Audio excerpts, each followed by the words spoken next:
Добрый день. Рада приветствовать вас на нашем классном часе.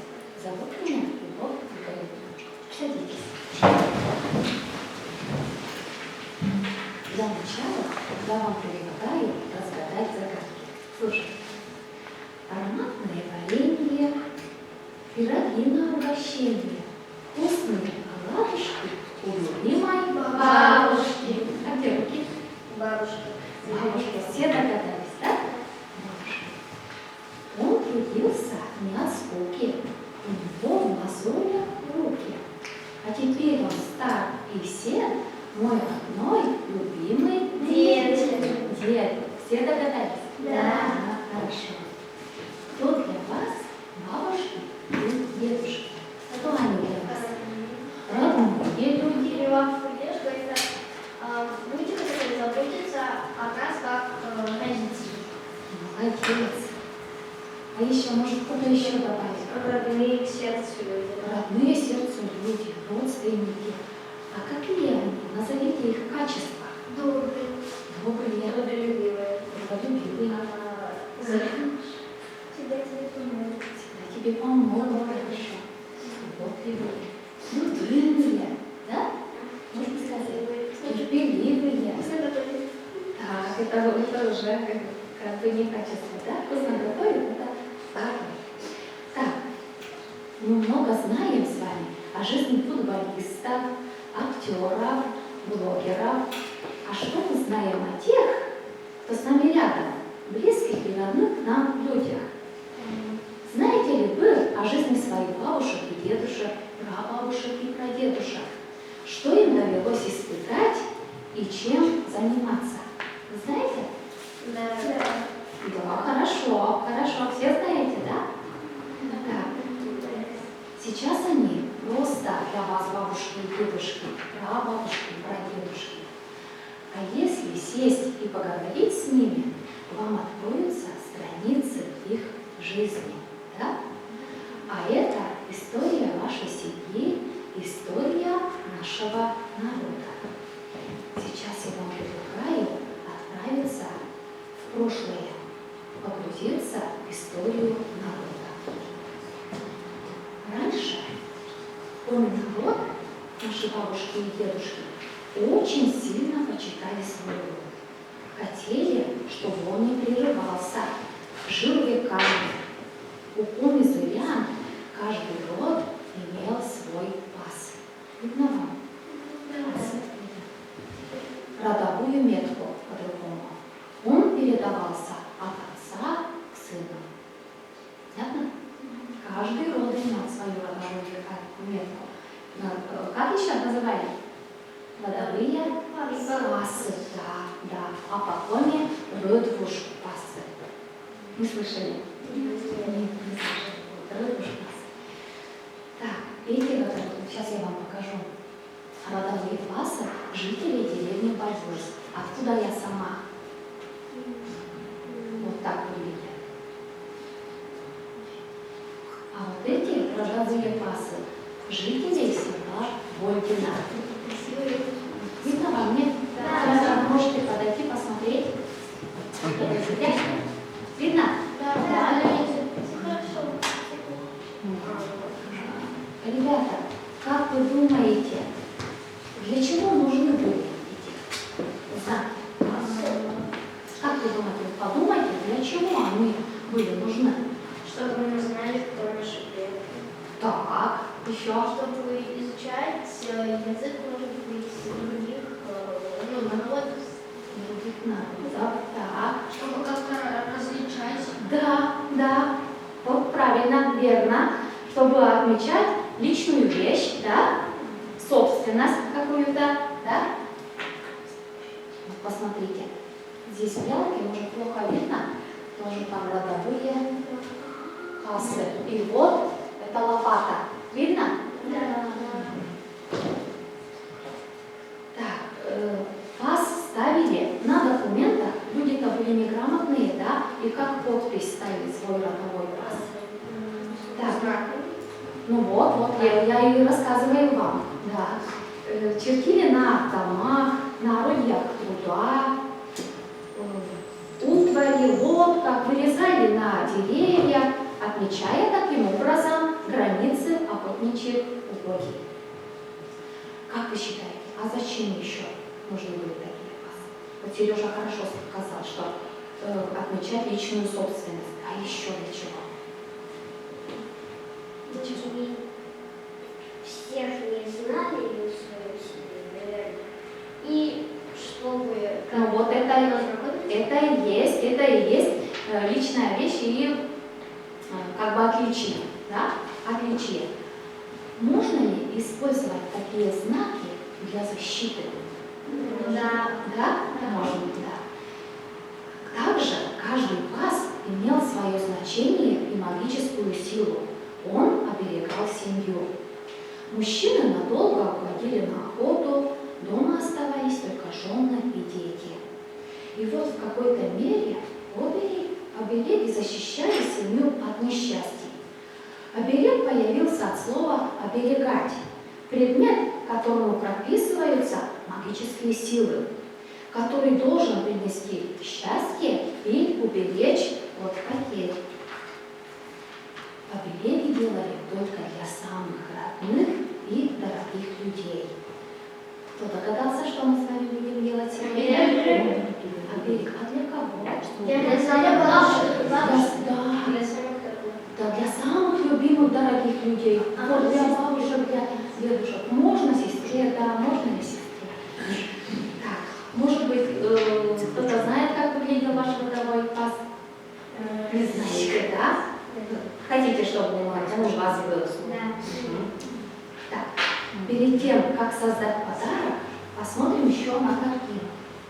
Кто знает, что это такое? Анбур. Анбур, да, молодцы. Да, все знаете? Все Да. догадались, молодцы, да, это анбур. Первая письменность для коми-языка была составлена миссионером Стефаном Перским в XIV веке. При выборе начертания букв Стефан Перский ориентировался на традиционные коми-родовые знаки. Пасы. Знаете, да, Стефана Перского? Да. Читали. Молодцы. Так, сейчас я вас познакомлю с некоторыми из них. Хорошо видно вам? Да. Рыба. Череп. Череп. Рыба. Символ достатка и богатства. Почему, как вы думаете? Потому что рыба, да, раньше была очень хорошим ловом, богатством. Едой, да. Основной едой, как бы, да. Правильно, да. Еще. В деревнях именно в годы войны выжили, да, люди благодаря рыбе, да, правильно. А еще? Покрыто чем? Чешуей. А чешуйки на что похожи? На серебряные монеты, молодцы, на серебряные монеты. До сих пор у коми есть такая примета. Если рыбью чешую собрать и хранить в мешочке, то в доме будет достаток. Причем рыба должна быть поймана в той местности, где проживает сама семья. Понятно? Рыба, значит, представляет богатство. Дальше находим берегиню. Ныбаба женщина, да? Берегиня еще называется. Оберегает женское здоровье, благополучие семьи. Почему считается, что именно женщина бережет благополучие семьи? Почему она? Потому что мужчина работает, Да. зарабатывает, Да, а женщина ухаживает. да, все верно. Когда-то очень давно именно женщина должна была следить за тем, чтобы в доме не погас огонь.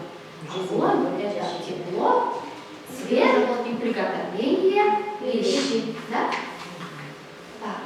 Дальше находим оленьи рога. Какой еще? Какой еще рог? Нашли? Оленьи рога. Олень считается священным животным. Суровые морозы – это не только транспорт, но и одежда и еда. У наших предков считалось, что олень – это лучший подарок. Вы согласны? Да. Дальше находим мужчина. Охотник является добытчиком семьи, обладатель мужества и сильного характера. И у нас осталось солнце, да? Шонда. Шонда, солнце. Светлый оберег защищает жизнь, оберегает от нечистой силы. Вот сейчас я вам еще покажу слайд. Может быть, вы видели его? Да? Мы уже такие делали. Так, это придумано для игры мема. Хотите узнать, как играют? Да? Можно я объясню? Да. Есть колода, мы ее переворачиваем, и надо угадать одинаковые символы. Да. Все верно, играли уже, да? Да. А вот тут посмотрите с родовыми пасами. Так, перед вами находятся на столе вещи, которые необходимы для изготовления оберега. Вы подумайте, какой вы узор хотите сделать, какой паз вы хотите сделать. Сначала карандашом рисуете, да? Рисуете вот сюда. На спилке это игла, рисуем карандашом, а потом обводим маркером, акриловым маркером. А если мы документом сало, это нравится другие цвета, можно мы обменяемся? Можно, да, можно. Вот есть желтый цвет. Если хотите шонды, кто хочет сделать солнце, да, шонды, можете желтый цвет взять. Да? Работайте.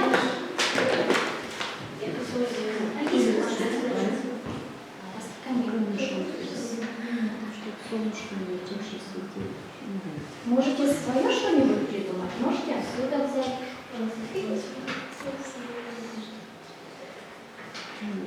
Женщина случай. Что не пошел, я шел не случай.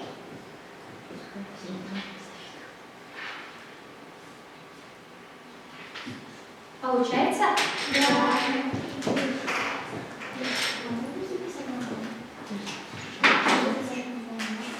Не обязательно вас только нарисуйте.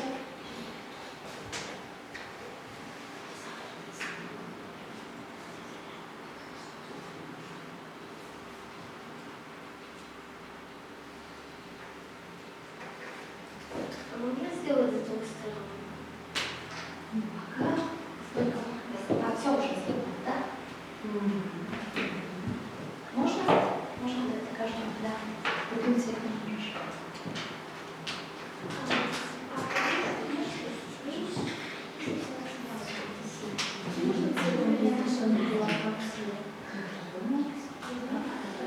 Синенькая, подойдет.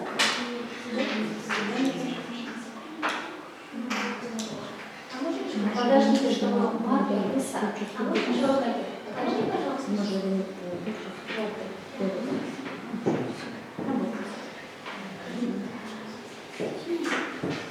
Вы заметили, что нет округлых форм, да? Почему? Почему нет округлых форм? Вот таких кругов. Потому что они чертили по линии. Вы чертили чем? Рукой.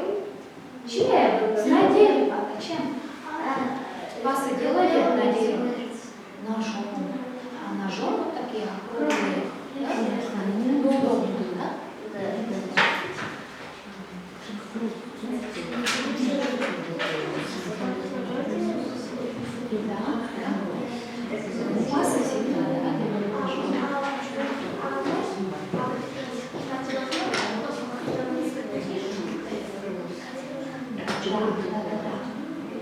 Пишет, сильнее, сильнее нажимай.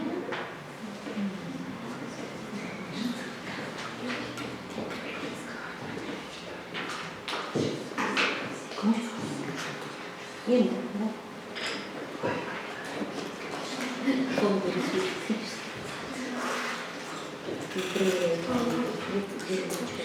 Так, все, заканчиваем работу. А вы можете Дома. Давайте дома. Давайте дома. Как? Получились у вас? Покажите друг другу. Так, покажите друг другу. Так, молодцы.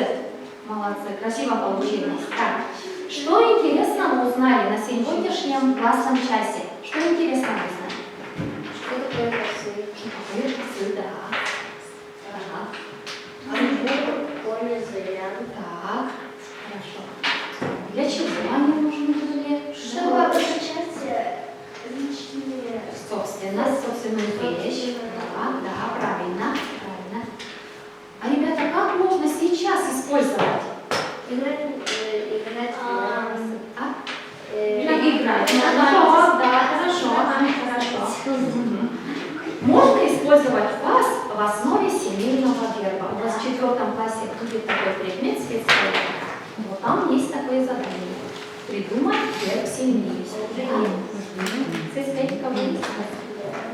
Хорошо. Вот. Если, вот, и нужно вот использовать ваш пас. Да? Оцените свою работу. Вам понравилось работать? Конец свет показываем. Если не очень, вот так показываем. Бок, палец. Если не понравилось, палец вниз. Ну-ка оцените, я посмотрю, понравилась ли работа. Посмотрю. Мальчики, оценить нужно работу. Понравилось, не очень, не понравилось. Не очень понравилось. Красиво, очень красиво получилось. Как вы думаете, понравится вашим бабушкам? Да, если они это знают вообще. Подарите, расскажите своим родителям, своим бабушкам, что это будет с сегодняшнего дня ваш пас. Так, ребята, спасибо вам большое за работу. Мне с вами очень понравилось работать. Приезжайте к нам в Помостино, у нас новая школа. В гости приезжайте. Ага. Маркеры возьмите, очень красиво, очень красиво. Маркеры можете взять с собой. Домой? Да. Возьмите. Может, на другой стороне еще придумаете, да? Нарисуете. Очень красиво, вот смотрите.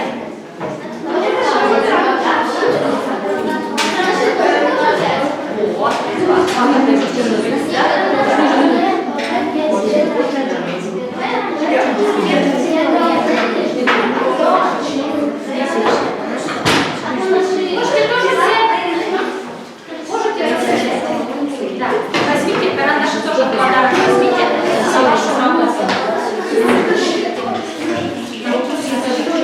Хорошо, спасибо.